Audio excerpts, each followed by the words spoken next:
আমরা ভারতকে বলতে চাই, ভারত এখন বর্তমানে হচ্ছে জঙ্গিবাদের একটি আশ্রয়স্থল হিসেবে ভারত পরিচিত হচ্ছে।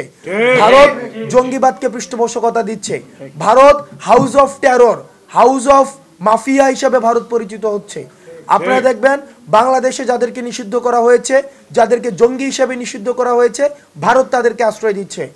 আমরা ক্যান্টনমেন্ট থেকে যে 626 জনকে বিদেশে পাচার করে দেওয়া হয়েছে, যারা ভারতে বসে এখনো পর্যন্ত বাংলাদেশ বিরোধী ষড়যন্ত্র করতে চাচ্ছে, এই 626 জনকে যারা সীমান্ত পাড়ি দিয়ে যে প্রশাসন বা যারা দায়িত্বপ্রাপ্ত যারাই ছিলেন, যে 626 জনকে এখন ভারতে সেফ হাউসে পাঠিয়ে দিয়েছেন, তাদেরকে জবাবদিহিতার আওতায় নিয়ে আসতে হবে।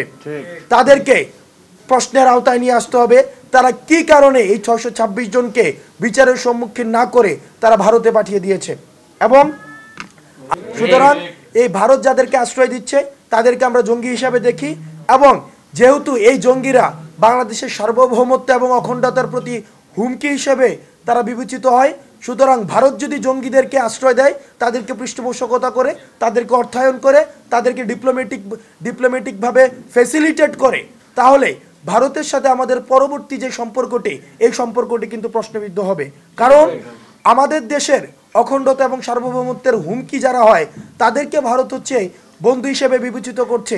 সুতরাং ভারতের রাষ্ট্র কাঠামোকে আমরা বন্ধু হিসেবে বিবেচনা করব কিনা, সেটি এখন প্রশ্ন করার সময় এসছে।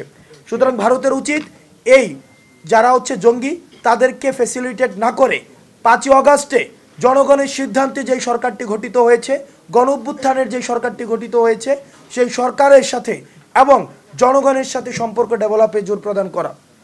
দ্বিতীয়ত, আমাদের অ্যাডমিনিস্ট্রেটিভ রিফরমেশন প্রয়োজন।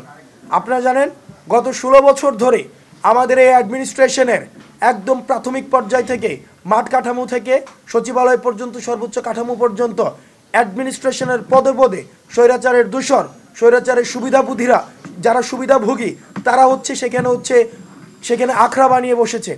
আমাদের শুধুমাত্র হাসিনার পতন হয়েছে, কিন্তু তার মুরিদ যারা রয়েছে তারা কিন্তু এই ক্ষমতা কাঠামোর স্তরে স্তরে তাদের অবস্থান তারা রেখেছে এবং মিডিয়ার মধ্যেও তাদের সরব অবস্থান রয়েছে।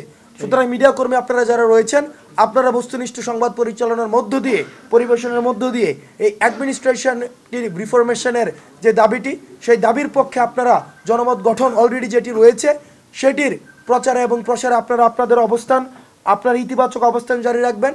একই সাথে সাথে এই অন্তর্বর্তীকালীন সরকারের দায়িত্ব হবে এই অ্যাডমিনিস্ট্রেটিভ রিস্ট্রাকচারের মধ্য দিয়ে এই ফেসিবাদের যারা দালাল, ফেসিবাদের যারা পৃষ্ঠপোষক, তাদেরকে চাকরিচ্যুত করার মধ্য দিয়ে নতুন নিয়োগ সার্কুলার চালু করে, যারা ফেসিবাদের পক্ষের শক্তি ছিল, যারা হচ্ছে ফেসিবাদের বিপক্ষে শক্তি ছিল, ফেসিবাদের যাদের লড়াই এবং সংগ্রামের যাদের হচ্ছে অভিজ্ঞতা রয়েছে এবং মেধার ভিত্তিতে তাদের নিয়োগ কার্যক্রম করে আমাদের এই অ্যাডমিনিস্ট্রেটিভ রিফরমেশন প্রয়োজন।